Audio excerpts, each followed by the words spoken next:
Picture two versions of the next 10 years of your life. In the first, a coworker challenges you in a meeting, your face goes hot, and you fire back a comment that follows you for the rest of your career. A fight with your partner over something small turns into the sentence that ends the relationship. An opportunity that could have changed everything sits in your inbox, unanswered, because anxiety talked you out of it. In the second version, that same coworker challenges you, and you pause half a second longer than feels comfortable, and what comes out of your mouth afterward is the reason you get promoted instead of managed out. The fight with your partner turns into the conversation that makes the relationship stronger. The opportunity gets a yes. Same triggers, same brain chemistry, two completely different lives. The only variable that moved is whether you reacted or responded, and by the end of this, you're going to know exactly how to control which version you get. So, let's start with the sentence that makes people uncomfortable. Your emotions are not your friend. Say that again in your head.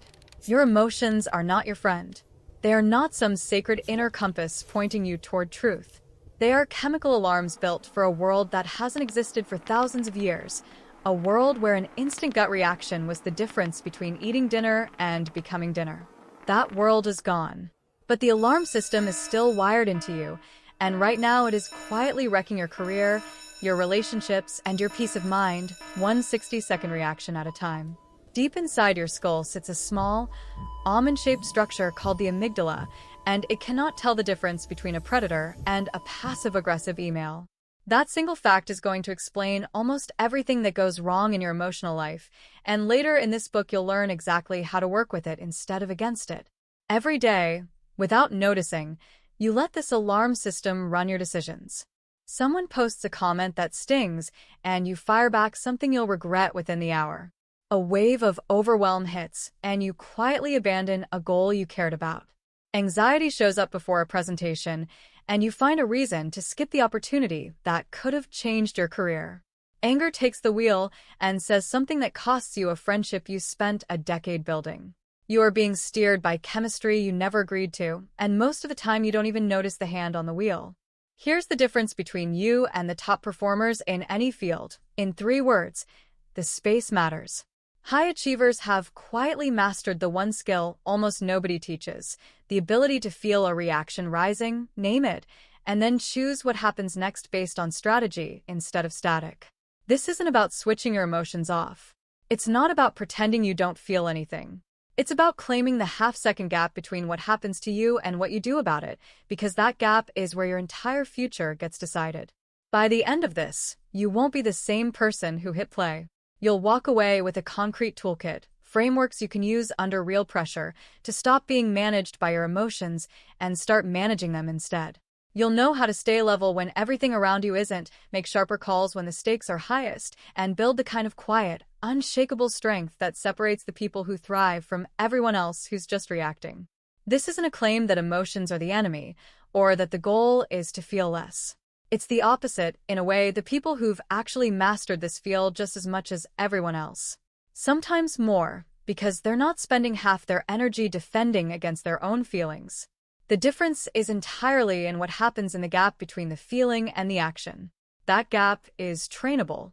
It responds to practice the same way a muscle does, and by the time you finish this, you'll have a specific, repeatable method for widening it on command, under real pressure, not just in a quiet room with nothing at stake. Quick gut check before we go further. Think of the last time you said or did something in the heat of the moment that you regretted within the hour. Got it in your head? Good. Hold on to it. By the end of this chapter, you'll understand exactly what happened in your brain in that moment, and by the end of the book, you'll have a method to stop it from happening again. Chapter 1. The Hidden Cost of Emotional Reactivity. Almost nobody understands what their emotional reactions are actually costing them. Most people treat getting triggered as normal, something you can't help, or worse, proof that you're passionate and authentic. That belief is not just wrong. It's actively wrecking their lives in ways they'll never fully see, because the damage happens quietly, in the background, one reaction at a time. Let's make it concrete. You're in a meeting with your boss and your peers. Someone pushes back on your idea in a tone that lands as disrespectful. Your pulse spikes. Heat creeps up your neck. A voice in your head starts narrating the injustice of it all. They don't get your vision. They're trying to embarrass you. And before the thought even finishes, you're defending yourself with an edge in your voice that makes the whole room shift in their seats. 60 seconds. That's all it took to put a dent in a reputation you spent years building. Or picture a small disagreement with your partner, something almost forgettable. They say one thing that lands wrong. Instead of staying with the actual issue, you escalate. Old grievances resurface. Words get chosen specifically because they'll hurt, because you're hurting. 10 minutes later, a minor spat has turned into a fight that will take days to repair, and the only reason it got there is that the first reaction went unchecked. Here's the part nobody wants to hear. Every single time you react instead of respond, you are training your own brain to do it again, faster, with less resistance next time. You're not just having a bad moment. You're carving the groove deeper. You are quite literally rewiring yourself for more conflict, more regret, more of the exact pattern you say you hate, and you're doing it voluntarily, one unchecked reaction at a time. The biology backs this up. Every emotional reaction dumps stress hormones, cortisol, adrenaline into your bloodstream. Those chemicals don't clock out when the argument ends. They linger for hours, sometimes days, quietly tilting every decision you make and every conversation you have afterward. One blow-up with your spouse in the morning bleeds into how you show up at work by 2 p.m. One inflammatory email triggers a chain of bad calls that ripples through your entire week. You get stuck in a loop where each outburst makes the next one more likely. And the cost compounds structurally. Brain imaging research consistently shows that people who lose emotional control on a regular basis have measurably smaller prefrontal cortexes, the exact region responsible for logic, planning, and impulse control. Translation: the more you react, the less equipped your brain becomes to do anything but react. It's a downward spiral with its own gravity. Then there's the money. Think about every deal, promotion, or opportunity you've let slip through your fingers because you were too angry, too anxious, or too flooded to think straight. I've watched executives torch seven figures because they made a call while furious. I've watched founders blow up partnerships that took years to build because they couldn't hold themselves together during a hard negotiation. I've watched genuinely brilliant people sabotage their own careers with one email sent while frustrated or one presentation bombed while anxious. None of these people lacked intelligence or skill. What they lacked, in the specific 60 seconds that mattered, was the gap, the pause between the trigger and the response. And that gap is the single cheapest insurance policy available against some of the most expensive mistakes a career can produce. The relationship toll cuts even deeper. Every time you lose it with someone you love, you make a withdrawal from the trust you've built with them. Distance creeps in. Resentment gets planted. And it compounds until the people who matter most are quietly protecting themselves from you. Your kids absorb how you handle pressure and file it away as normal. Your partner starts reading your mood before they say anything at all. Your colleagues quietly stop counting on you when it matters. But maybe the steepest cost of all is what reactivity does to your relationship with yourself. Every time you lose control, you lose a little respect for yourself because some part of you knows you're capable of handling it better. In the moment, though, you felt like a passenger in your own life. And that gap between who you know you can be and how you actually showed up breeds a quiet, corrosive shame. Here's the good news, and it's not a platitude. None of this is fixed. Reactivity isn't your personality. It isn't coded into your DNA. It's a habit, nothing more, nothing less, and like every habit, it can be dismantled and rebuilt. The only real question is whether you're willing to put in the work to rebuild it. Think about it in terms of a single ordinary Tuesday. You wake up already a little behind schedule. Your kid spills cereal on the one shirt you'd ironed.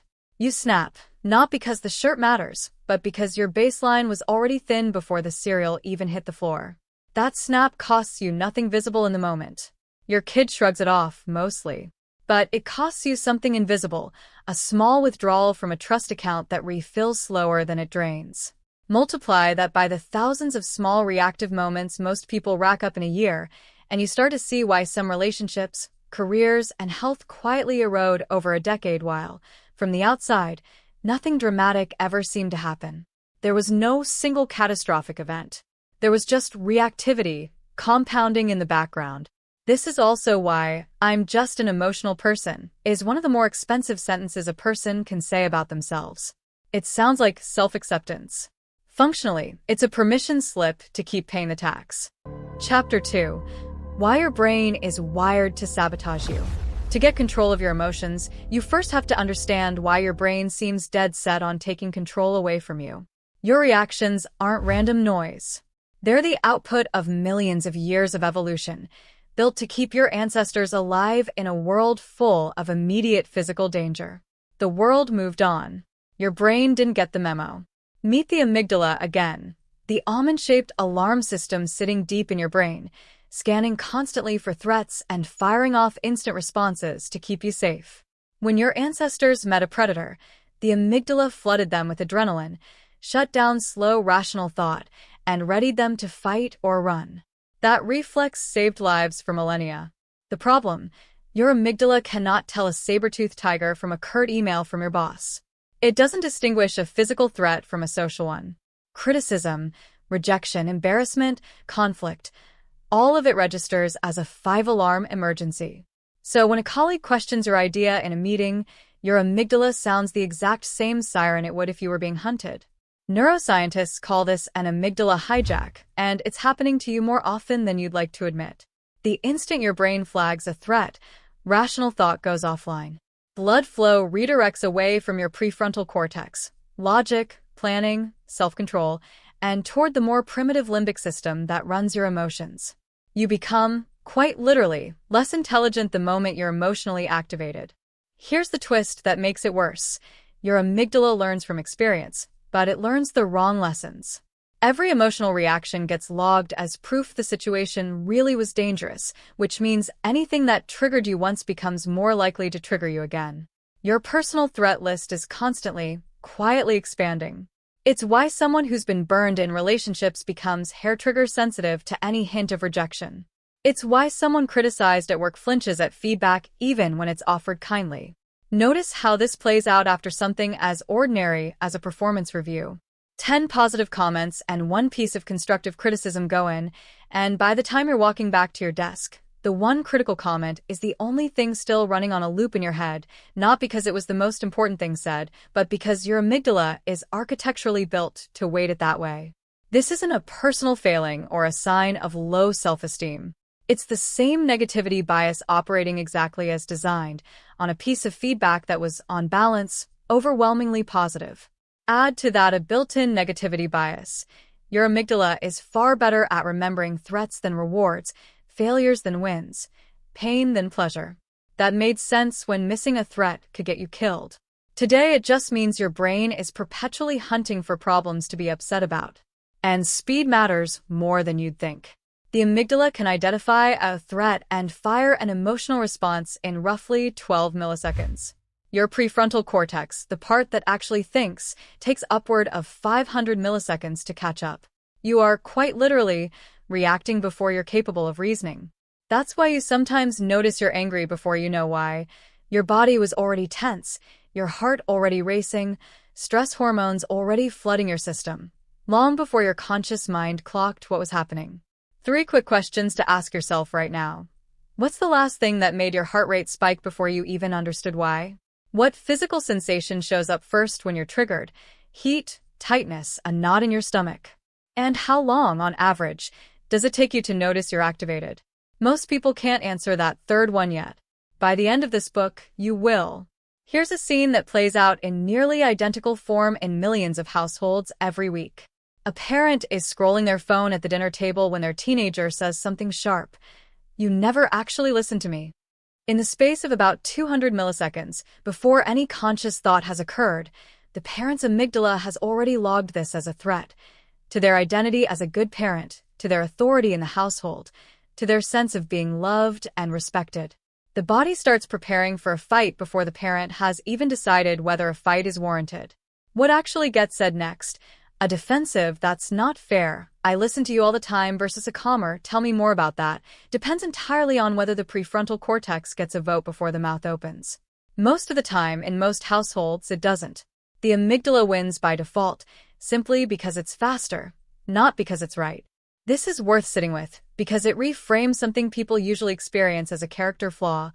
I have a temper, I'm too sensitive, I overreact, as something closer to a timing problem. You're not defective. You're just consistently losing a 500-millisecond race that you didn't know you were running. Once you know the race exists, you can start training for it. Modern life doesn't help. Notifications, outrage-optimized headlines, urgent emails, traffic, financial pressure, relationship friction. It's a constant low hum of something might be wrong that keeps your amygdala permanently half-cocked. Left activated long enough, your threshold for what counts as a threat keeps dropping until minor inconveniences start triggering major reactions.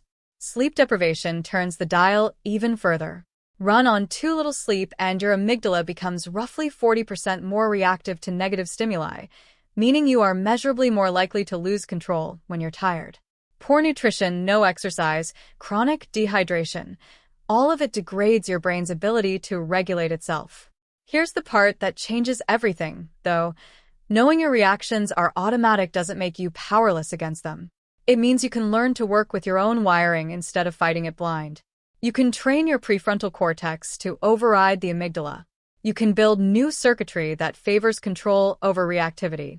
The key fact to hold on to is this: there is always a gap between the trigger and your response.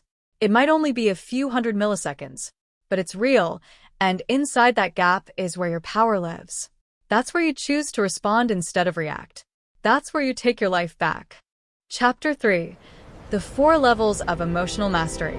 Most people picture emotional control as a light switch. You're either calm or you're not, in control or completely gone. That black and white thinking is exactly why most people never actually develop real mastery. In reality, emotional control runs across 4 distinct levels, and knowing where you stand on each one is the first step toward moving up. Level 1. Unconscious reactivity. This is where the majority of people live their entire lives, completely at the mercy of whatever they feel. Something happens and you act. No pause, no choice, just impulse. Someone says something irritating, and you snap back instantly. Anxiety shows up and you dodge the situation without a second thought. Excitement hits and you make a decision you'll regret by next week. People at this level don't even register that a choice exists. They believe their feelings are facts and that other people are responsible for causing them. You made me angry. I can't help how I feel. There's zero awareness of the gap between what happened and how they responded, which makes them completely unpredictable to everyone around them. Nobody knows which version of you they'll get on a given day, and that unpredictability quietly destroys trust. Level 2. Conscious reactivity. Here, you notice you're reacting, but you do it anyway. You know you're angry. You know the words about to come out of your mouth will cost you something. You say them regardless, because in the moment it feels justified. People at this level explain themselves through other people's behavior. Yeah, I lost it, but did you see what they did? They have the awareness. They just don't yet have the brakes. In some ways, this is more frustrating than level 1 because you know better and still can't stop yourself. A loop of reaction, guilt, promise to do better, reaction again. That slowly erodes your own self-trust. Level 3. Conscious response. This is where real mastery actually starts.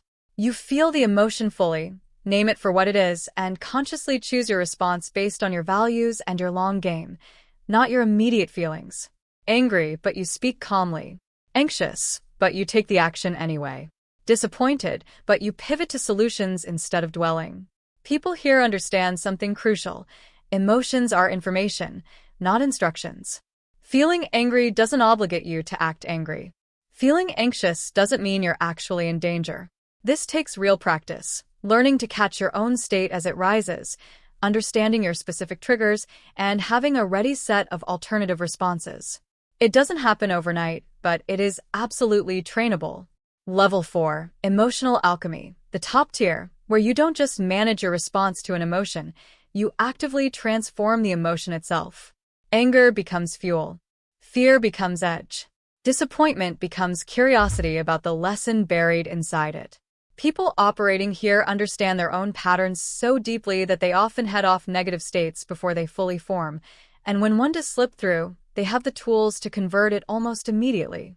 This isn't forced positivity or pretending the hard stuff doesn't exist. It's having such command of your internal state that you become the author of what you feel, not just the editor of how you show it.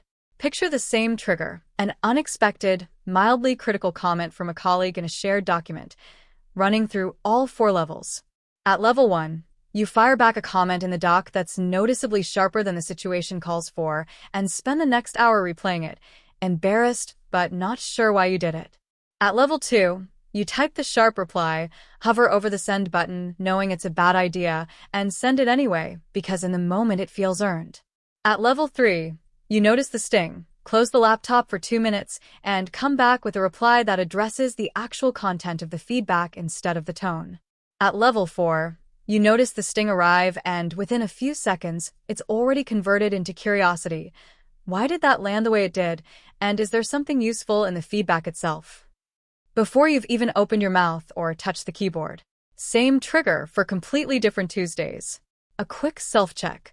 Where do you actually sit right now? And does it change depending on the arena? Most people are level 3 at work and level 1 with family, or vice versa. That's normal. Progress isn't a straight line, and the goal isn't perfection.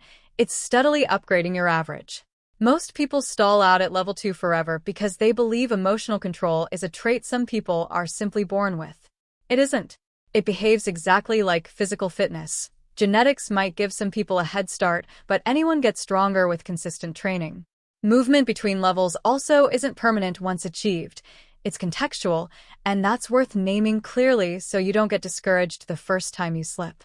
Someone who's genuinely level 3 at work, calm and considered under professional pressure, can still find themselves back at level 1 with a sibling within about 10 seconds of a family gathering because old patterns run deepest exactly where they were formed earliest. That's not backsliding in any meaningful sense. It's just evidence of where the next layer of training needs to go. So ask yourself honestly, what level are you operating at today? And more importantly, which level are you actually building toward? Because the moment you decide to upgrade your emotional operating system, everything downstream starts to shift.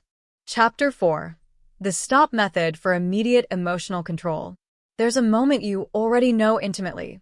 Heart racing, mind spinning, every instinct screaming at you to lash out or bolt or do something you'll regret in an hour.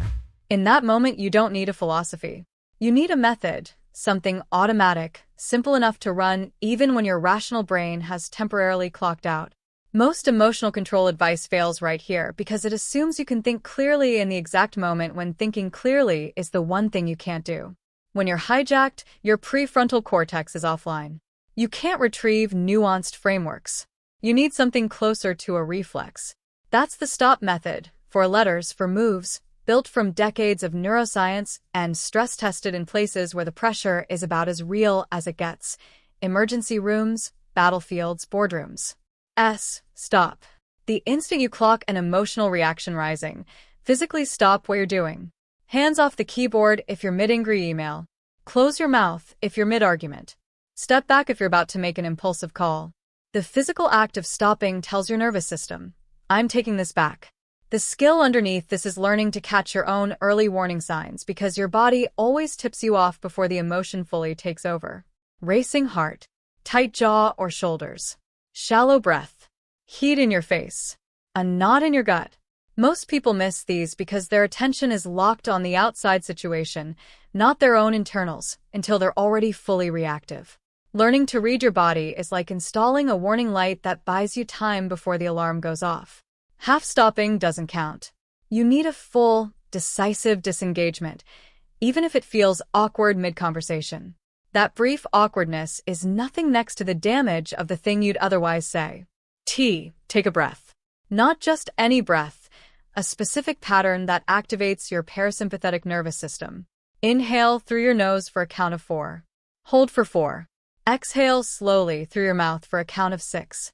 This is box breathing, used by Navy SEALs, ER doctors, and elite athletes to stay level under real pressure.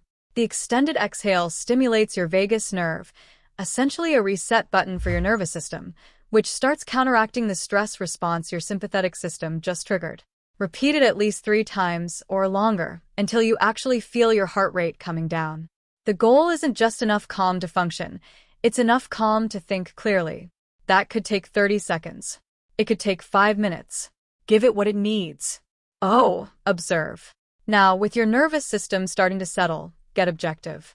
What emotion is actually present? What thoughts are running? What's happening in your body? And critically, what's actually happening externally versus what you're assuming or interpreting? This step matters because most emotional reactions run on interpretation, not fact. A text goes unanswered and you read it as rejection when they might just be slammed. A colleague pushes back on your idea and you read it as an attack when they might genuinely be trying to strengthen the project. Separate what actually happened from the story you've built around it. What's the evidence for that story? What else could explain it? Observe your internal state the same way, with curiosity, not judgment. Don't punish yourself for feeling something. Just notice it, the way you'd watch a nature documentary. This emotion is here, this thought is active, this sensation is present. Data, not verdict. P. Proceed. With the reaction interrupted, your system regulated, and the situation clearly observed, you're ready to proceed, not by snapping back into motion, but by consciously choosing a response aligned with your values and your actual goals, not your impulse of the moment. Ask yourself, what response fits the person I want to be and the outcome I actually want? If the relationship matters most, what serves that? If solving the problem matters most, what's most effective there? Sometimes the smartest move in this step is not responding yet. You need more information, you're still too activated, or the situation doesn't actually require anything from you at all. Other times it means having the conversation, but differently. Asking questions instead of defending, sharing your interpretation instead of accusing. Try it right now. Think of a recent trigger and mentally run it through all 4 letters. Stop, take a breath, observe, proceed. Notice how different the ending feels compared to what actually happened. Let's walk it through with a real scenario, because the method sounds simple on paper and feels completely different the first time you're actually mid-reaction. Your manager sends a short, blunt message about a project you've been pouring evenings into. This isn't what we discussed. Redo it. Your stomach drops. Your first instinct is a defensive reply, half-drafted in your head before you've even finished reading the sentence a second time. Stop. You notice your jaw has tightened and your hands are already moving toward the keyboard. You physically push your chair back an inch. Small but real. Take a breath. 4 counts in, 4 counts held, 6 counts out. 3 rounds. Your heart rate, which had spiked, starts to come back down enough that you can actually read the message again instead of just reacting to the feeling it produced. Observe what actually happened versus what you assumed. The message is blunt, yes, but it doesn't say you failed. It says the deliverable doesn't match what was discussed. That's a gap in alignment, not necessarily a verdict on your competence. You notice the story your mind had already built. They think I'm incompetent. And you notice that story isn't actually in the message. It's something you added. Proceed. Instead of the defensive reply that was half written in your head 60 seconds earlier, you write back asking for the 2 or 3 specific points where it diverged from expectations, so you can fix exactly those. Same trigger. Completely different outcome, and a manager who now sees you as someone who takes feedback well instead of someone who gets prickly under correction. That's the entire method in under 2 minutes on an ordinary Tuesday. Nothing dramatic, just the gap, used on purpose. The stop method compounds with use. At first you'll only remember it after you've already reacted. That's normal, and it's still valuable because it builds your pattern awareness. Over time you'll catch it mid-reaction, before real damage lands. Eventually you'll catch it at the very first warning sign. The goal was never to stop feeling things. It's to stop letting those feelings drive your behavior against your own interests. Stop hands you the gap between stimulus and response, and that gap is where your power to build the life you actually want lives. Chapter 5. Advanced Techniques for Emotional Regulation. Once stop is reliable. Once you can consistently catch yourself before a reaction spirals, you're ready for the tools that separate true regulation masters from people with decent basic impulse control. These move past damage control into optimization, using your emotions as instruments instead of just managing the fallout. 1. Cognitive reframing. Your emotions aren't caused by events, they're caused by your interpretation of events. Change the interpretation, change the feeling. Say you're presenting and notice a few people checking their phones. Read one way. They're bored, you're bombing. That reading triggers anxiety and self-doubt fast. Read another way. They're so engaged they're taking notes or pulling up related info. Same external moment, completely different emotional outcome. The discipline here is forcing yourself to generate at least 3 plausible interpretations anytime a situation stings. One more positive than your gut reaction, one more negative, one neutral. This isn't lying to yourself. It's recognizing your first read is rarely the only read, and often not the most accurate one. Interlude, the vocabulary gap. Try this test right now. Without looking anything up, list 10 distinct words for feeling bad that aren't stressed, upset, or angry. Most people stall at around 4 or 5. Now try 10 words for feeling good that aren't happy, fine, or good. Same result for most people. That gap isn't a vocabulary quirk. It's a functional limitation on your ability to self-regulate because your brain can only act on distinctions it can actually name. This is worth fixing on its own, independent of any technique that follows. 2. Emotional labeling. Most people's emotional vocabulary tops out at good or bad. They can't tell frustration from disappointment, or anxiety from excitement, or anger from hurt, and you can't regulate what you can't name precisely. The more specific your label, the more precisely you can act on it. Labeling an emotion accurately actually engages your prefrontal cortex and quiets your amygdala. Putting a precise word on a feeling measurably changes your brain state, making the emotion less overwhelming. Build the habit. Instead of bad, is it disappointment, overwhelm, anxiety, hurt?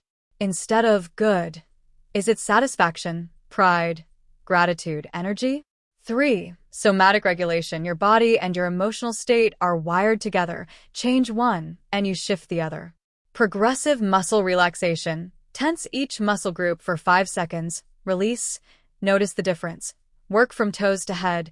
Discharges built-up tension and tells your nervous system it's safe to stand down. A cold exposure, a cold shower, splashing your face, holding ice, activates the vagus nerve and shifts you out of fight or flight fast. And movement matters. Your body is prepped for action, and if that energy has no outlet, it stays trapped and keeps the emotional state alive. A few minutes of vigorous movement can process it out. 4. Timeline reframing. Under emotional load, your brain tends to catastrophize, assuming the current crisis is permanent. Ask yourself directly, how will I feel about this in an hour? A day? A week? A year? That question alone deflates a lot of manufactured urgency. You can go further and consult your future self. Imagine yourself 5 years out, having handled this and plenty like it. What would that version of you say to do right now? 5. Energy management. Your capacity to regulate emotions isn't unlimited. It's a finite daily resource, and heavy regulation drains it fast, leading to decision fatigue. Be strategic. Avoid draining people or situations when you're already depleted. Schedule hard conversations for when you're fresh, and build recovery time into your day on purpose. Sleep, food, movement, and stress load all directly affect how much regulation capacity you're working with. Physical health isn't separate from emotional mastery. It's the foundation of it. Here's how these stack together in a real week. You get passed over for a project you wanted, and the first wave is straightforward disappointment shading into something sharper.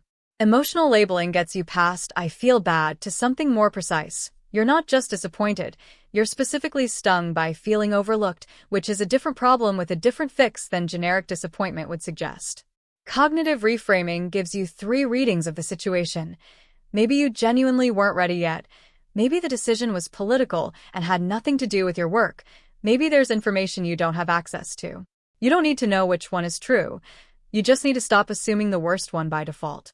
Somatic regulation handles the physical residue, a short, hard walk that burns off the tension your body built up before you've fully processed any of it cognitively. And timeline reframing puts a lid on the spiral. Will this specific decision matter in a year? Usually, honestly, no. Run all 4 in sequence, and what started as a genuinely bad afternoon turns into a normal one by dinner, instead of bleeding into the following week. Rule of 3. Put simply, pick one technique, master it for 2 weeks, then add the next. Trying all 5 at once is how people abandon all 5. Chapter 6. Building emotional resilience for long-term success. Controlling your emotions moment to moment is half the equation. The other half is building resilience deep enough to make you anti-fragile, not just tough enough to survive stress, but genuinely strengthened by it. That's the gap between people who occasionally manage their emotions and people who fundamentally change their relationship with difficulty. Most people build resilience backwards, waiting for the crisis to start learning to cope, waiting for burnout to start setting boundaries. That's learning to swim after you've already gone under. Real resilience gets built in calm weather through daily practice, so it's already there when the storm hits. Pillar 1. Baseline optimization. This is your daily maintenance, the floor that determines how much stress you can absorb before you break. Sleep is non-negotiable. Underslept, your amygdala runs hot and your prefrontal cortex runs sluggish, a combination that makes reactions both more likely and harder to control. Dark, cool, quiet room. No screens the hour before bed. No caffeine after early afternoon. A consistent schedule, even on weekends. Nutrition matters just as much. Your brain runs on glucose, and unstable blood sugar means unstable emotions. Protein with every meal, omega-3s, steady hydration, minimal processed food. And exercise isn't optional. Regular movement grows new brain tissue, boosts the neurotransmitters that regulate mood, and, crucially, trains you to stay composed under controlled stress, which transfers directly to uncontrolled stress. Pillar 2. Cognitive flexibility. Your ability to see a situation from multiple angles, generate options, and adapt when the ground shifts. Rigid thinkers amplify their own reactions. Flexible thinkers find the opening inside the adversity. Build it by deliberately exposing yourself to ideas and people that challenge your assumptions, and by practicing comfort with uncertainty, making decisions without complete information, setting goals before you know exactly how you'll hit them. A quick illustration of cognitive flexibility in action. A business owner loses their biggest client with no warning. The rigid version of this person treats it as confirmation of a fixed story. I always lose the big ones. This industry is impossible. And spends the next month reactive and defensive with every remaining client, half expecting each of them to leave too. The flexible version treats the same loss as one data point among several possible explanations. Maybe the client's own budget got cut. Maybe the relationship had quietly been mismanaged for months, and this is useful information. Maybe it's simply an opportunity to diversify a client list that had become too concentrated in one account. Same loss, same revenue hit. One person spirals into scarcity thinking that costs them the clients they still have.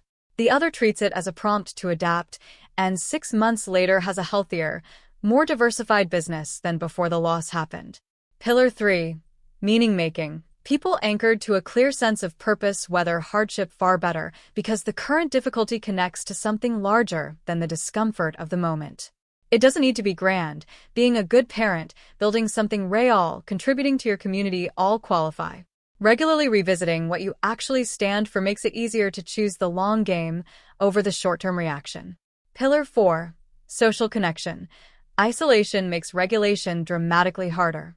Strong relationships provide both support during hard stretches and accountability that keeps your standards high, but not all relationships help. Chronically dramatic or volatile people drain your regulation capacity fast. Be deliberate about who gets your time. Invest in people who are actively working to become better because your emotional state is contagious in both directions. This plays out clearly in something as simple as who you call first after bad news. Call the friend who immediately catastrophizes with you. That's awful. I can't believe they'd do that. And you walk away more activated than before the call. Your nervous system essentially confirmed in its alarm state by another person's mirrored anxiety. Call the friend who listens fully, validates the difficulty, and then asks, okay, what do you actually want to do about it? And you walk away steadier, with your prefrontal cortex re-engaged instead of your amygdala reinforced. Same bad news. 2 very different physiological outcomes, entirely determined by whose nervous system you borrowed for 20 minutes. Pillar 5. Strategic stress exposure. Just like muscle needs progressive overload, your regulation system needs controlled challenge to grow. Comfort alone won't build it. Take on projects that stretch you, have the conversation you've been avoiding, set goals slightly beyond your current ability. Cold exposure, public speaking, endurance training, meditation retreats. All forms of choosing your hardship instead of waiting for life to hand you one. Pillar 6. Recovery and restoration. Push without recovery and you burn out, full stop. No exceptions for how disciplined you are. Daily mindfulness. Weekly time outdoors without a screen. Monthly full disconnection. Annual real rest. Recovery isn't a reward for hard work. It's a requirement for sustaining it. Consider two people who both get laid off in the same round of cuts at the same company. The first has spent the previous year running on 5 hours of sleep, skipping meals, isolated from friends, and avoiding anything uncomfortable. The layoff doesn't just cost them a job. It cost them weeks of functioning because their baseline was already running on fumes before the bad news even arrived. The second has been sleeping 7+ hours, moving their body regularly, staying connected to people who genuinely support them, and had already been quietly building skills outside their day-to-day role. For them, the layoff is still a real blow. Nobody enjoys it, but it's a blow absorbed by a body and a mind that had reserves to spend. They're sending out applications within a week, not because they're somehow a stronger person morally, but because 6 of the 7 pillars above were already under construction before they needed them. This is a long build, not a quick fix. But the earlier you start reinforcing the foundation, the more solid it is by the time life tests it, and it will test you.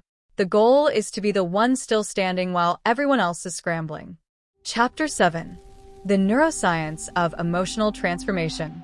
Everything so far becomes far more compelling once you see what's actually happening inside your skull when you practice it.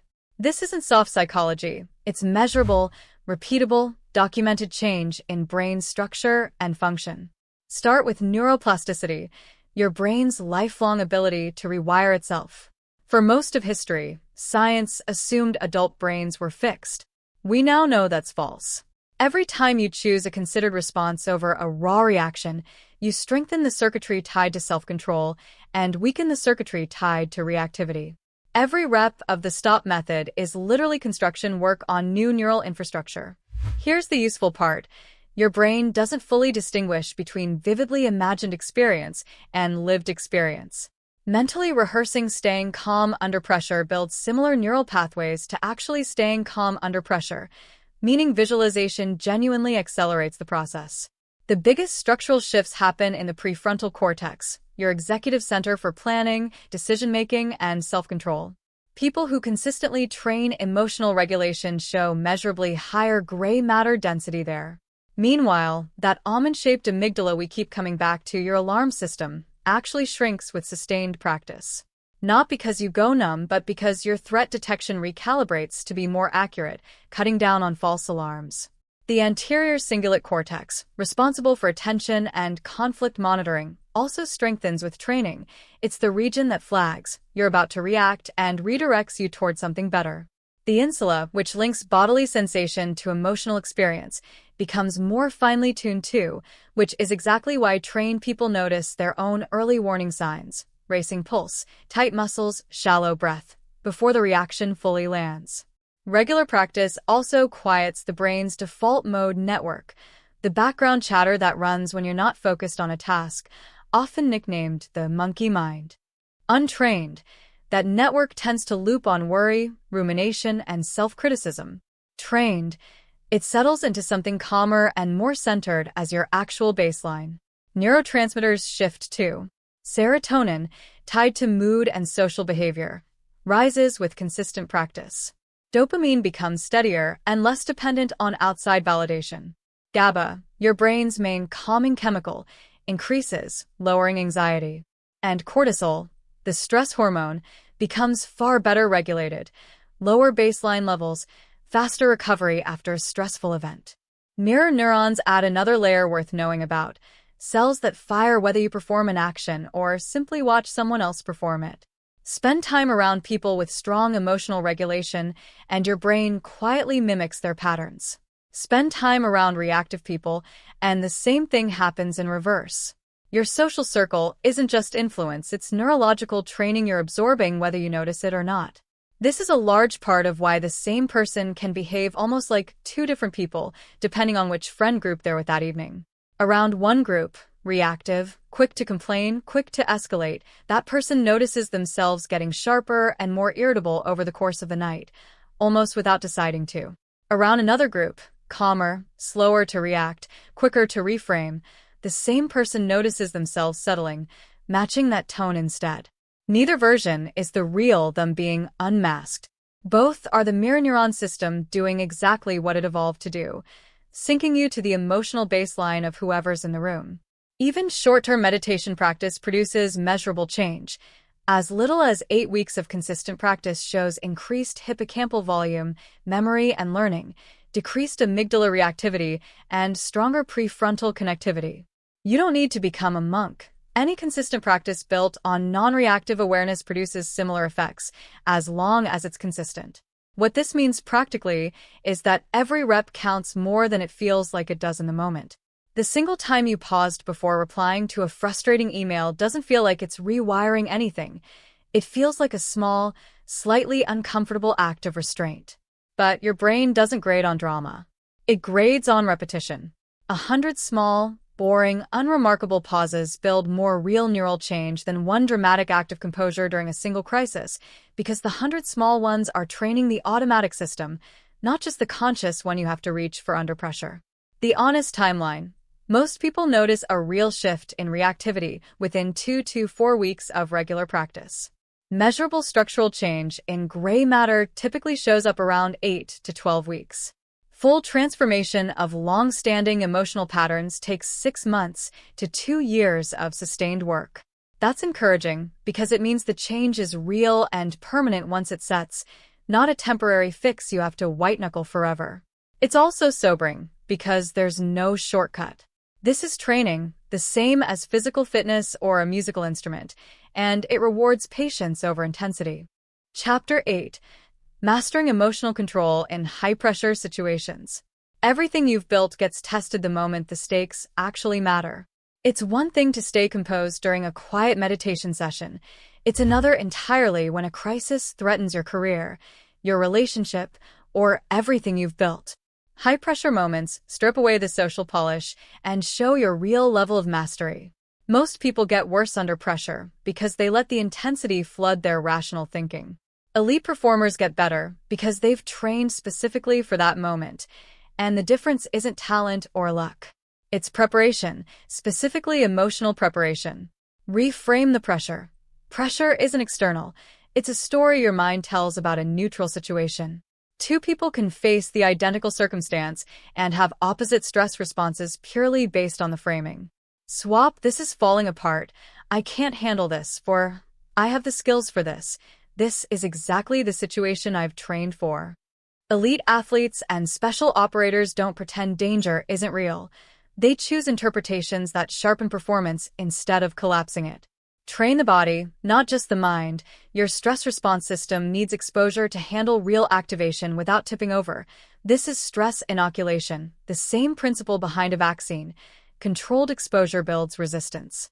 Cold exposure trains this directly because it triggers real physiological stress you choose voluntarily, giving you a safe arena to practice staying level, breathing slow, relaxing your muscles, staying in the present, while your body is genuinely under load. High-intensity exercise does something similar. Pushing your physical limits builds the exact mental discipline you'll need when the pressure is emotional instead of physical. Manage your attention. Under pressure, focus scatters. Every possible failure, every watching eye, every downstream consequence competes for bandwidth, and peak performance requires the opposite.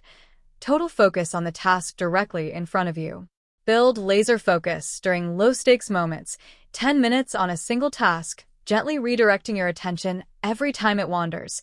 Then scale up the complexity. Under real pressure, the same skill applies. Find the single next action and give it everything, ignoring the noise about steps 10 and 11.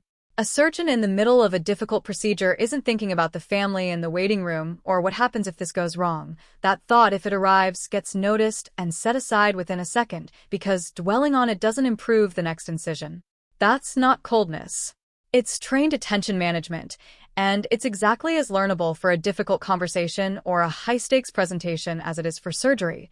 The mechanism is identical even though the stakes look completely different on the surface. Get precise about what you're feeling. Stress and anxiety are catch-all terms hiding more specific, more useful information. Anxious about the outcome, or excited by the challenge. Overwhelmed by complexity, or sharpened by clarity. Afraid of failing, or driven to succeed. Same physiology, wildly different meaning and response. Build this skill during calm periods, an emotion journal that forces you to distinguish frustration from disappointment, anxiety from excitement, so it's available when you need it most. Focus on process, not outcome. Obsessing over results divides your attention away from the actions that actually produce them. A surgeon focuses on the incision, not the prognosis. A pilot follows procedure, not outcome anxiety. A negotiator listens well and asks good questions rather than fixating on the deal closing. You can't fully control outcomes. You can control effort, attention, and technique, and that shift alone drops the pressure while raising performance. Salespeople who track quota anxiety instead of call quality tend to underperform salespeople who track the reverse, and the mechanism is straightforward. Outcome-focused attention leaks into tone, into a subtle neediness the prospect can sense on the other end of the line, into rushing toward the close instead of actually listening.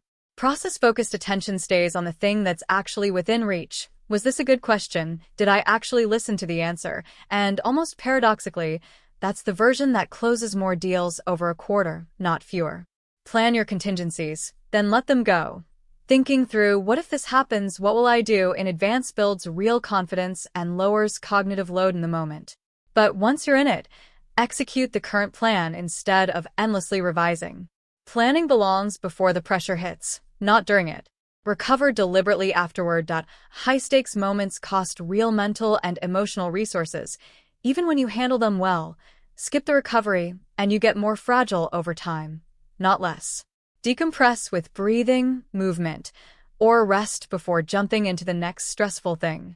Then reflect with curiosity, not judgment. What worked? What needs adjusting? What did this teach you about your own capability? Quick pressure test.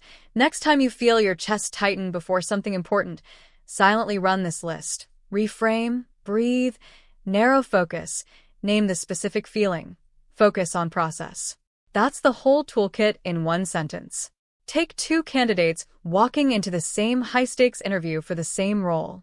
Both are equally qualified on paper. The first spends the 10 minutes beforehand rehearsing every way it could go wrong. What if they ask about the gap on my resume? What if I blank on a question? What if they can tell I'm nervous? By the time they walk in, their attention is already fragmented across a dozen imagined disasters, and their actual answers come out noticeably less sharp than their preparation would predict. The second spends those same 10 minutes doing box breathing and running through exactly one thought. What's the first question likely to be, and what's my honest, specific answer to it? Their attention stays narrow. Their answers land cleaner, not because they're smarter, but because none of their cognitive bandwidth is being spent managing imaginary futures. Same room, same stakes, two very different performances, entirely explained by where the attention was pointed in the 10 minutes beforehand. Pressure is a privilege. It means you're in a situation that actually matters. Most people spend their whole lives avoiding pressure and never find out what they're capable of. Learn to perform inside it, and you gain access to outcomes that stay permanently out of reach for everyone who folds when the stakes rise. Chapter 9. Transforming negative emotions into fuel for success. Most people treat negative emotions like toxic waste. Get rid of it fast, however you can.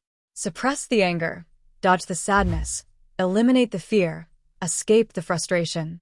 It doesn't work, and worse, it wastes something valuable. Negative emotions carry real energy and real information, and properly channeled, that combination becomes rocket fuel. The issue was never that you feel these things. The issue is you were never taught how to convert them. Let them drain you instead of moving you. Let them cloud your judgment instead of sharpening your priorities. Let them freeze you instead of pushing you toward your next move. Every negative emotion is your system sending you a specific message. Anger signals something you value is being threatened. Fear signals uncertainty or potential loss. Sadness signals you've lost something that mattered. Frustration signals you're being blocked from something you want. Instead of trying to mute the signal, learn to decode it and redirect the energy behind it.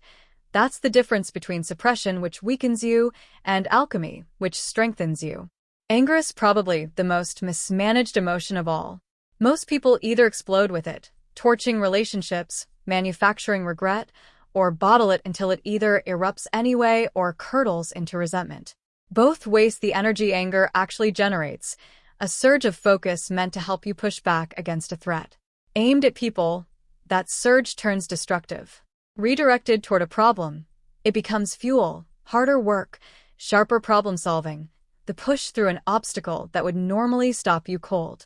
Plenty of major achievements were built on exactly this. People who were angry that a problem wasn't being solved, angry at being underestimated, angry at injustice, and who used that charge instead of discharging it on the nearest available target. Fear gets handled almost as badly.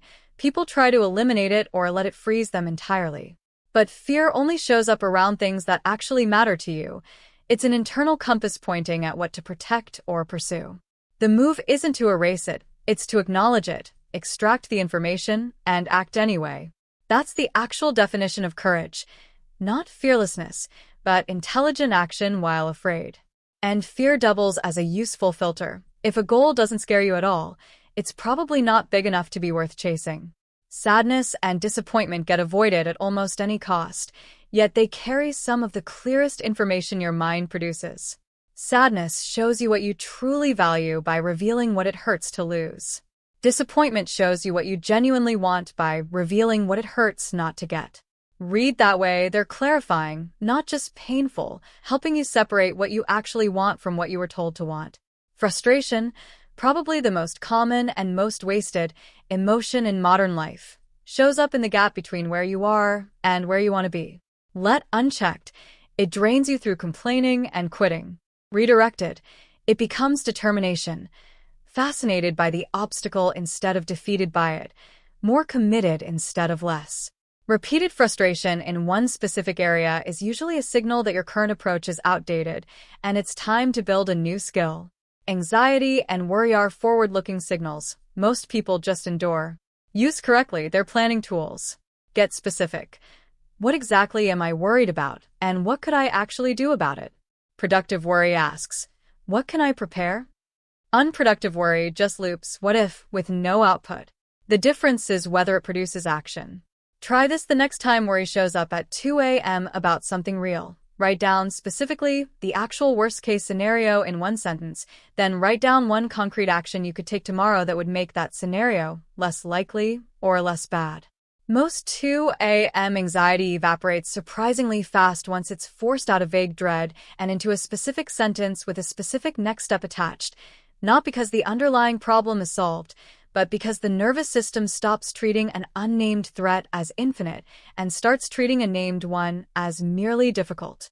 Guilt and shame, painful as they are, flag misalignment. Guilt when your actions drift from your values, shame when your behavior drifts from your identity. Instead of running from either, use them as a course correction signal. What does this tell you about what you actually value and what needs to change to close the gap? It's worth going one layer deeper on frustration specifically because it's the emotion most people experience the most often and understand the least. Frustration shows up dozens of times a day in small doses: a slow internet connection, a colleague who doesn't answer the question you actually asked, a plan that keeps sliding by an hour. Most people treat each instance as a minor irritation to be endured and let it leak out sideways as short tempers and sighs. But frustration, tracked over a week, is one of the best diagnostic tools available for spotting exactly where your systems are broken. If the same category of frustration keeps recurring, always with the same person, always around the same kind of task, always at the same time of day, that's not bad luck. That's data pointing directly at a process that needs to change, a boundary that needs to be set, or a skill that needs to be built. Treat the fifth instance of the same frustration as a signal instead of just enduring it for the fifth time, and you'll often find the actual fix in under a week. Guilt and shame deserve one more distinction worth making explicit, because people conflate them constantly and the fix for each is different. Guilt says, I did a bad thing. It's about a specific action, and the fix is a specific correction, an apology, a repair, a changed behavior next time. Shame says, I am a bad person. It's about identity, and it doesn't point toward any specific fix at all, which is exactly why it tends to spiral instead of resolve. When you notice either one rising, the single most useful question is which of the two you're actually dealing with. Guilt, you can act on directly. Shame usually needs to be gently corrected back down to guilt. What specifically did I do, and what specifically can I do about it, before it becomes useful instead of just corrosive? Here's what this looks like outside of theory. Two people get passed over for the same promotion in the same quarter. The first spends the next month quietly resentful, short with colleagues, disengaged in meetings. The anger leaks out sideways and costs them exactly the reputation they'd need to be considered next time. The second takes the same anger and turns it into the most focused 90 days of their career. They ask their manager directly what the gap was, close it deliberately, and walk into the next review cycle with a case nobody can argue with. Identical emotion. Identical trigger. Completely different trajectory, because one of them redirected the energy and the other let it leak. Or take fear before a hard conversation you've been avoiding for weeks, asking for a raise, ending a relationship that isn't working, telling a business partner something they don't want to hear. The fear itself isn't the obstacle. The obstacle is treating the fear as a stop sign instead of what it actually is. Information that this conversation matters, and evidence you should probably run it through the stop method before you have it, not evidence you should keep avoiding it for another month. The universal move: meet any negative emotion with curiosity instead of resistance. Not how do I make this go away, but what is this telling me, and what can I do with the energy behind it? This doesn't flip overnight. Your current default response is years deep, but every time you transform instead of suppress or indulge, you reinforce the pathway that makes it easier next time. Master this, and setbacks start functioning as setups instead of dead ends. Chapter 10: Building Unshakable Confidence Through Emotional Mastery. Confidence gets misunderstood constantly. It isn't the absence of doubt. It isn't believing you'll never fail. It isn't thinking you're better than everyone else or that success is guaranteed. Real confidence runs much deeper than any of that. True confidence is the quiet certainty that whatever happens, you can handle it, that you have the tools, frameworks, and internal resources to navigate the challenge in front of you. It's not about never falling. It's knowing, without question, that you get back up. That kind of confidence has exactly one source: repeatedly facing hard things and proving to yourself, through action, that you can handle them. You cannot think or affirm your way into it. It's built from evidence. And evidence only comes from action, which is where most people get the order backwards. They wait to feel confident before acting, when confidence is actually the output of acting, not the prerequisite for it. The real sequence: act despite the uncertainty, handle it better than expected, extract the lesson, let your brain update its self-assessment, watch your confidence tick upward, take on the next slightly bigger challenge, repeat. Emotional mastery is the engine of this cycle. When you know you can control your reactions and think clearly under pressure, you build a form of inner certainty that's genuinely hard to shake. Pillar 1: Emotional self-reliance. Your emotional state isn't hostage to other people's behavior or unpredictable circumstances. You can generate what you need through your own practices. This gets built through repetition. Every time you regulate yourself through something hard, you bank evidence of the capability. It doesn't mean disconnecting from people. It means showing up from strength instead of need. Pillar 2: Competence. Confidence without actual skill is delusion. You need real ability, and the meta skills that transfer across every domain matter most. Problem solving, trusting you can figure things out, communication, navigating hard conversations without fear, and learning agility, trusting you can pick up whatever a new challenge requires. Pillar 3: Integrity alignment. The match between your values, your words, and your actions. Aligned, you get an inner steadiness that's nearly impossible to rattle because you know exactly who you are. Misaligned, through small compromises that seem minor in the moment, that foundation erodes quietly. Building it back requires brutal honesty about what you actually value, keeping your word because you meant it, and acting on your values even when it costs you something. Integrity erosion rarely looks dramatic while it's happening, which is exactly what makes it dangerous. It's agreeing to a deadline you already suspect is unrealistic because saying so out loud feels uncomfortable in the meeting. It's telling a friend their idea is great when you actually think it's flawed, because the honest version of the conversation feels harder than the polite lie. Each individual instance seems too small to matter. But your nervous system keeps score even when your conscious mind doesn't. Every gap between what you said and what you actually believe registers as a tiny signal that you can't fully trust your own word, and that signal accumulates into exactly the kind of quiet self-doubt that undermines confidence from the inside, regardless of how competent or successful you otherwise are. Pillar 4. Resilience, your track record of recovering from setbacks and coming back stronger. Avoiding hardship might feel safer, but it also means you never build proof that you can handle it. Real confidence requires deliberately choosing challenges that stretch you, not recklessness, but choosing growth over comfort on purpose. Pillar 5. Future orientation, making decisions based on who you're becoming, not just who you are today. Most people stay stuck inside a fixed self-image. I'm not a leader, I'm not good at that, and build every decision around that ceiling. Ask instead, what would the version of me I'm building toward do here? Then act like that person, before you feel like them, until eventually you are. Pillar 6. Contribution focus, shifting from what can I get to what can I give.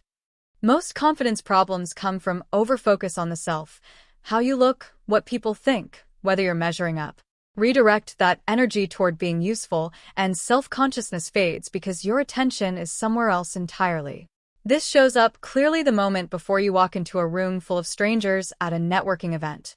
Self-focused framing sounds like, I hope I don't say anything awkward, I hope they like me, and that framing makes you monitor yourself constantly, which reads to everyone else as stiffness or distraction. Contribution-focused framing sounds like, who in this room might I actually be useful to tonight? And that single reframe frees up almost all the mental bandwidth that was previously spent on self-monitoring, which is exactly why the people who walk into a room asking how they can help usually end up, almost as a side effect, being remembered as the most confident person there. Evidence awareness. Most people have a negativity bias that makes failures far more memorable than wins, quietly distorting their actual track record.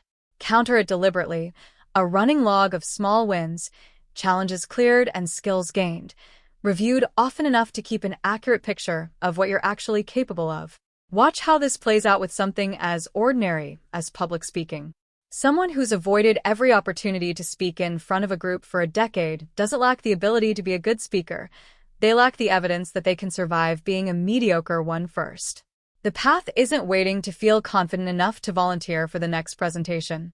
It's volunteering while still scared, delivering something that's honestly just okay, noticing that the room didn't collapse and neither did they, and letting that single data point start updating a self-image that's been frozen since some unrelated embarrassment in a classroom 20 years earlier.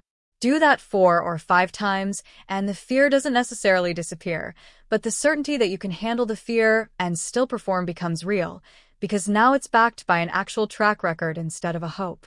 Combine all of it: mastery over your reactions, real confidence, integrity, resilience, forward orientation, contribution, and evidence, and you get a version of confidence that outside circumstances simply can't touch. Chapter 11. The Art of Strategic Non-Reaction in Relationships.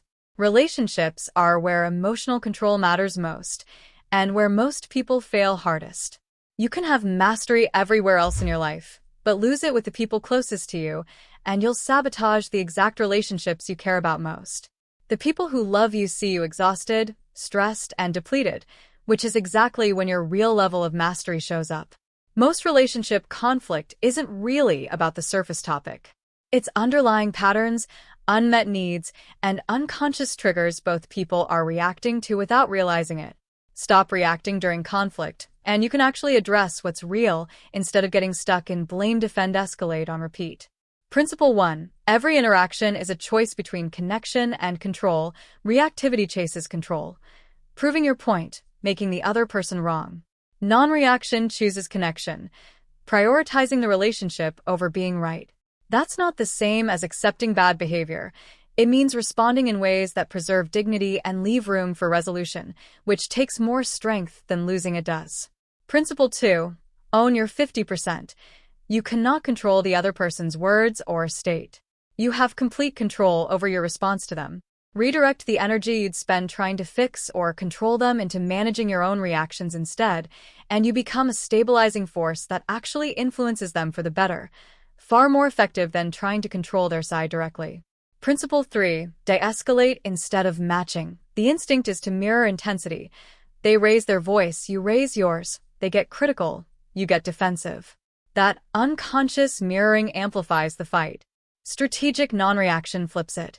Speak more quietly when they're loud, get curious when they get critical, give space when they're overwhelmed. Counterintuitive, but it consistently breaks the escalation pattern and opens the door to actual communication. Principle 4. Separate the person from the behavior. Hurt tends to globalize. They did something thoughtless turns into they are a thoughtless person. That generalization makes it much harder to stay level and find a real solution. Treat difficult behavior as information about their current state, stressed, exhausted, dealing with something you don't see, not as a verdict on their character. It doesn't excuse the behavior. It just lets you respond with judgment instead of just heat. Your roommate leaves dishes in the sink for the 3rd time this week. They left dishes again, invites a request. They're inconsiderate and don't respect this space, invites a fight. Same dishes, same sink, but only one of those 2 internal sentences leaves any room for a conversation that actually changes anything next week. Principle 5. Master the pause. In a heated moment, there's real pressure to respond instantly. Silence feels unbearable. But the pause is where the power actually lives. It's where you choose instead of react. I need a minute to think about that. Let me sit with what you just said. Even 3 slow breaths before you speak. Small pauses regularly prevent conflicts that would otherwise take weeks to repair. This is genuinely one of the highest leverage moves in the entire book because it costs nothing and works almost every time it's actually used. Someone says something cutting at dinner. The silence that follows feels unbearable for maybe 3 full seconds, and in those 3 seconds, most people rush to fill the space with whatever's loudest in their head, which is rarely the thing they'd choose to say with a clear mind. Sit through the 3 seconds instead, and the entire trajectory of the conversation usually changes because the other person is now waiting to see what you'll do instead of already reacting to what you just said back. The advanced move, emotional judo, redirecting someone else's emotional energy instead of absorbing it or fighting it head-on. Someone's angry at you. Instead of matching them, acknowledge the feeling and steer toward solutions. Someone's criticizing you. Instead of defending, thank them for the perspective and ask what they'd suggest. It takes real strength because it runs against the instinct to defend when you feel attacked. But it drains the conflict of its charge and redirects toward cooperation instead of a fight neither of you needed. Here's how all 5 principles stack in a real moment. Your partner walks in and, without any preamble, says, "You never think about anyone but yourself." Level 1, you fires back immediately with a counteraccusation, and within 90 seconds you're both relitigating arguments from 8 months ago. Level 3, you notices the surge, chest tight, defensive words already forming, and instead of matching the energy, you get quieter, not louder. You say, "That landed hard. Can you tell me what happened today that led to that?" Instead of defending yourself point by point. 9 times out of 10, you never think about anyone but yourself. Turns out to be about one specific thing that happened 3 hours ago, not a referendum on your entire character. You just have to survive the first 10 seconds without reacting to find that out. You can't control whether the people around you choose reactivity. You can absolutely control whether you join them there. Choose non-reaction consistently, and you become the person others gravitate toward during hard moments because they know you won't add to the fire. Chapter 12. Emotional Leadership and Influence. Leadership runs on emotional influence far more than on technical skill or title. People follow leaders who make them feel capable and valued. They resist leaders who leave them anxious or second-guessing themselves, no matter how sharp or experienced that leader is on paper. The strongest form of leadership is modeling, not messaging. People absorb what you do, especially emotionally, far more than what you say. Stay calm under pressure, and others feel permission to do the same. Respond to setbacks with resilience and problem solving, and that becomes the house style. Treat difficulties as challenges instead of catastrophes, and everyone downstream inherits that framing, which means every emotional choice you make as a leader is really shaping the emotional culture of everyone around you. Skill 1: Psychological safety. The sense that people can raise ideas, ask questions, admit mistakes, and be uncertain without fear of punishment. It's built entirely through your response to other people's imperfections. React to a mistake with blame, and everyone learns to hide their mistakes. React with curiosity about the fix and prevention, and you build an environment where people are actually honest with you, which is worth more than almost anything else you can offer a team. Picture the moment a junior team member comes to you and admits they made an error that's going to cost real time to fix.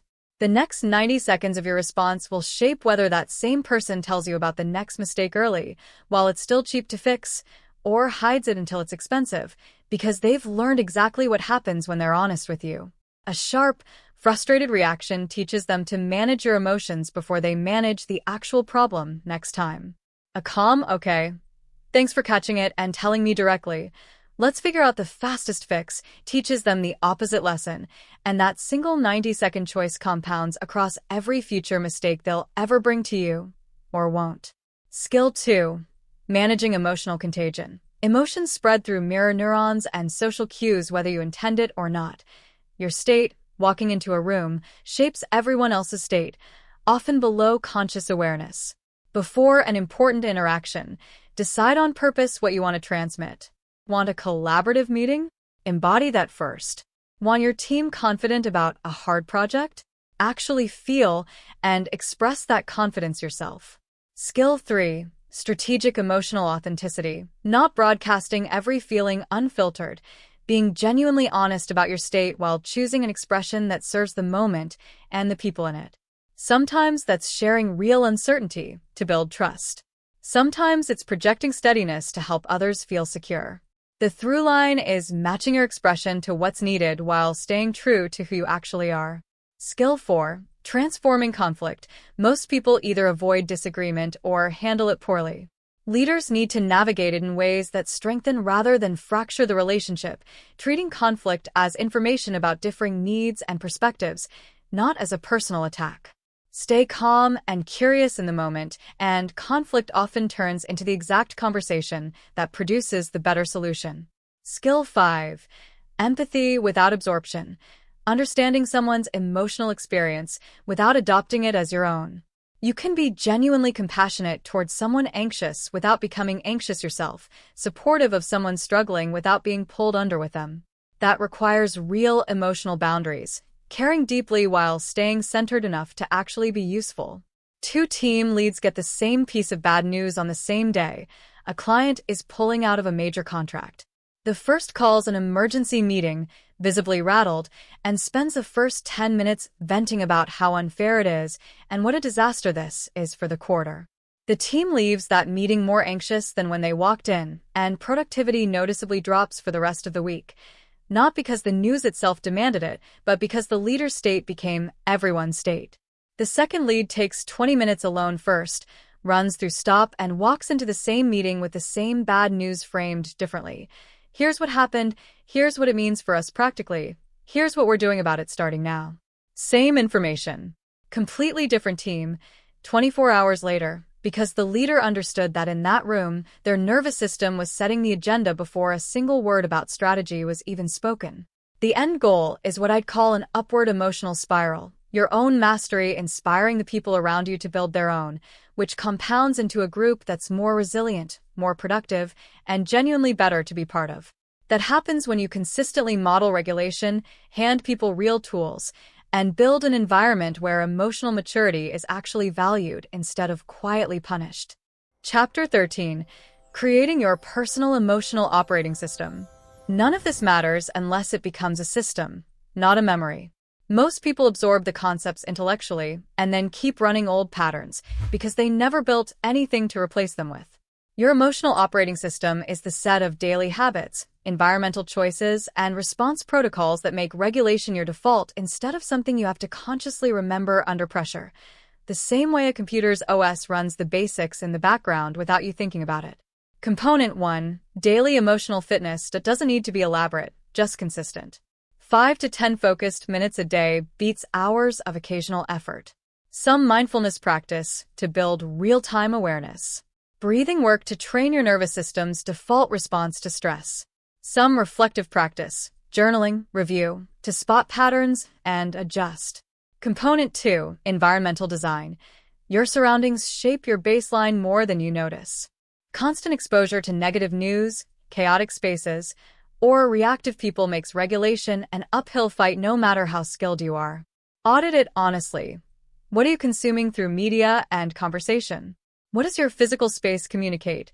Order or chaos?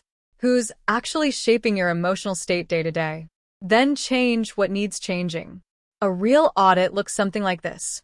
15 minutes of news and social media before bed, most nights framed as just catching up, but the actual effect is a nervous system that's mildly activated right up until the moment it's supposed to be winding down for sleep. A group chat with 3 specific people who reliably leave you more anxious than you were before you open it, kept alive mostly out of habit rather than genuine connection. A desk that's been quietly accumulating clutter for 2 months, which by itself has almost nothing to do with emotional regulation and everything to do with a low, constant background signal of there's something unfinished here every time you sit down to work. None of these individually would derail anyone. Stacked together, they form an environment that's working against your regulation 24 hours a day, no matter how good your breathing technique is. Component 3. Trigger mapping. Get intimately familiar with your specific triggers and build planned responses for each, not avoidance, which is neither possible nor useful, but preparation. Run a 2-week trigger journal. What set you off, what you felt, how you responded, what you do differently. Look for the patterns and build a response strategy per category. Component 4. Recovery protocols. Systematic ways to reset after a hard moment or a stretch of high stress. Without them, stress just accumulates until it overwhelms your capacity. Have 3 tiers ready. Something immediate for in the moment, something short-term for the hours after, something longer for recovering from an extended hard patch. Build these before you need them. Concretely, that might mean immediate tier, 60 seconds of box breathing at your desk right after a hard call before you open the next email. Short-term tier, a 20-minute walk without your phone before you walk back into the house after a rough day, so the stress from work doesn't get transferred wholesale onto the first person you see at home. Longer tier, an actual weekend, planned in advance, after any stretch you know in advance is going to be brutal, like a product launch or a family crisis. The people who skip this last tier consistently are the same people who, 6 months later, seem to have lost their capacity for patience entirely, not because they've changed as people, but because nobody ever refilled the tank they'd been running down for months. Component 5. Accountability and measurement. Track your progress with something objective, even a simple 1 to 10 daily rating beats relying purely on how you feel about your progress, which is often unreliable in both directions. Component 6. Continuous adaptation. Your system needs to evolve as your life does. What works at 25 may not work at 45. What works single may not work with kids. Review it regularly. What's working, what needs adjusting, what's new that requires a new approach. Final component, integration. Your emotional system can't live in isolation from the rest of your life. It needs to inform your goals, your time management, your relationship choices, your career moves. Before taking on new responsibility, weigh the emotional demand. Before a new relationship, consider the impact. Before a new goal, ask what emotional skill it will require of you. Here's what a real, unglamorous version of this looks like day to day. 10 minutes of quiet breathing and journaling before the phone comes on in the morning.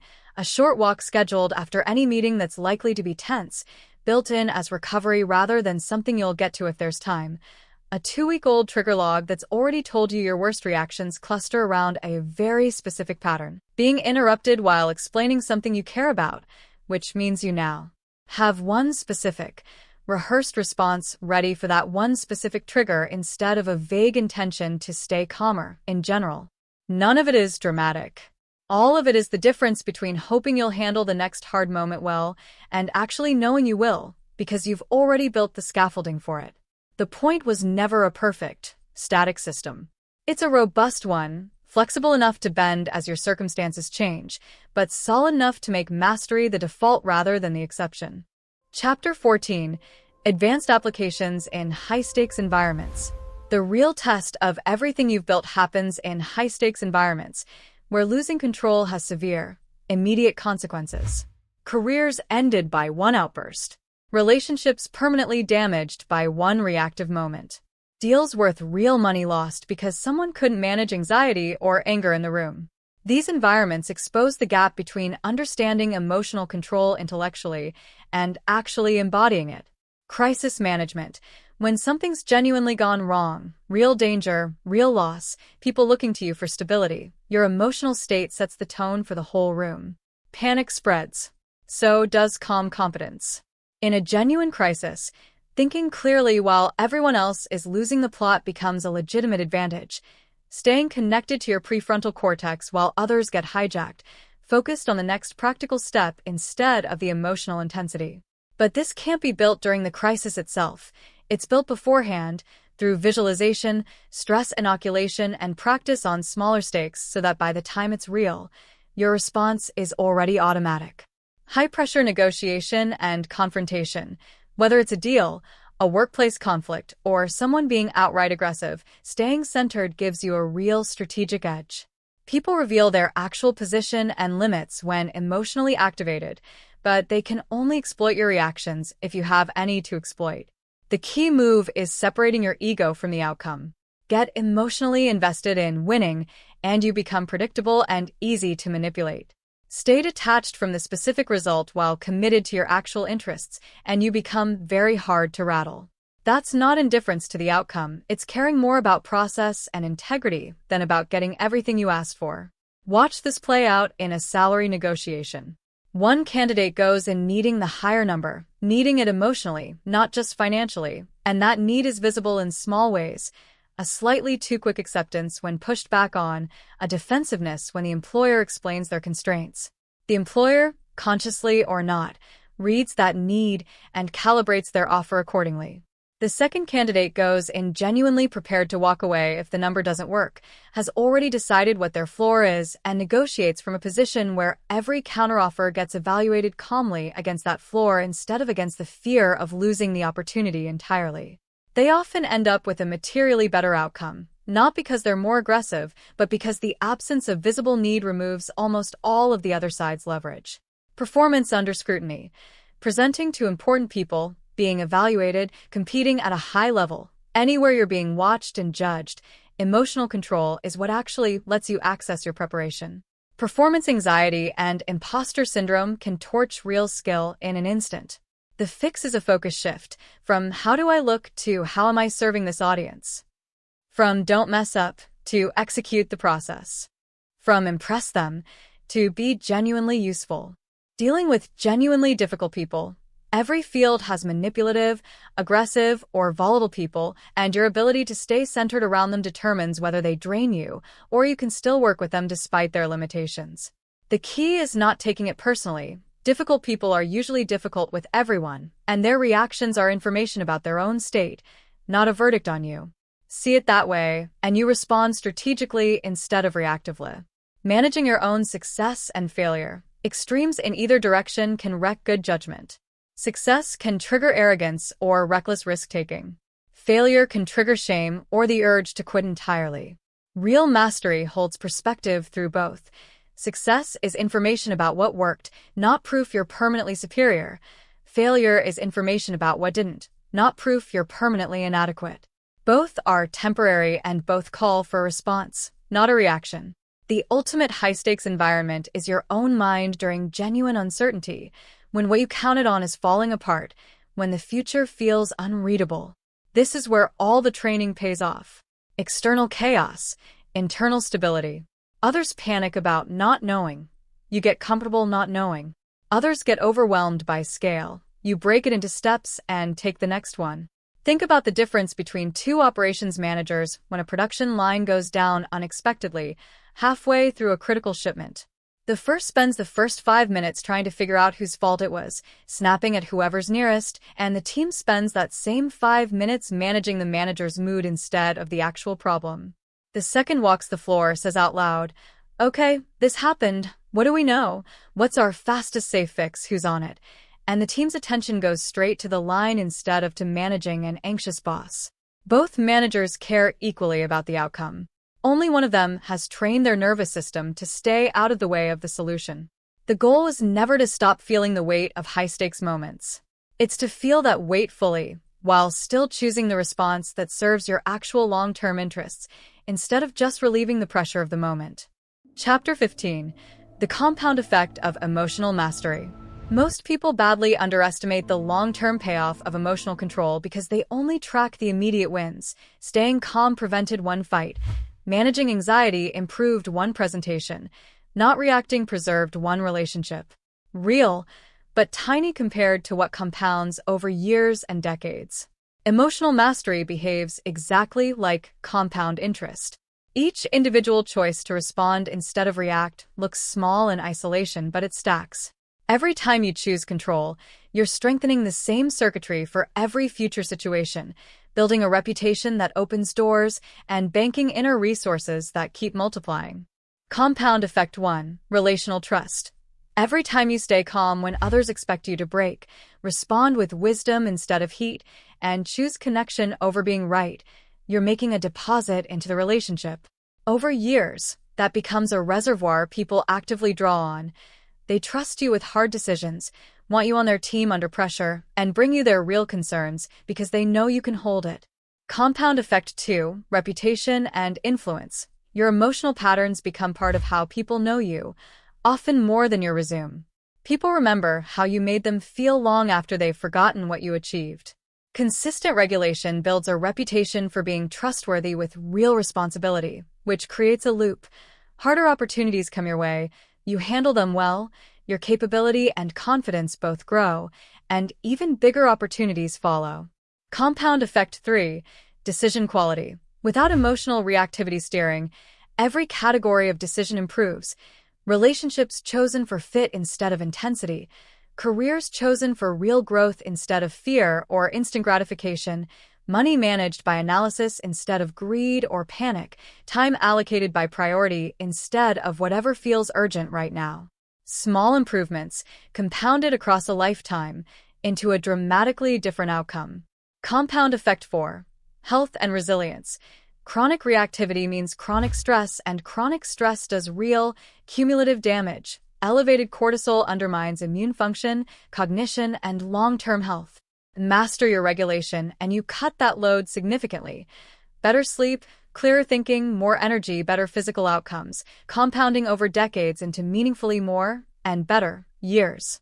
Compound Effect 5. Faster learning. Without emotional drama consuming your energy, that capacity gets redirected into growth. Regulation also makes you a better learner directly, able to actually hear feedback, absorb criticism, and extract the lesson from a failure instead of just being flattened by it. That's a compounding advantage over anyone still burning energy managing their own reactions.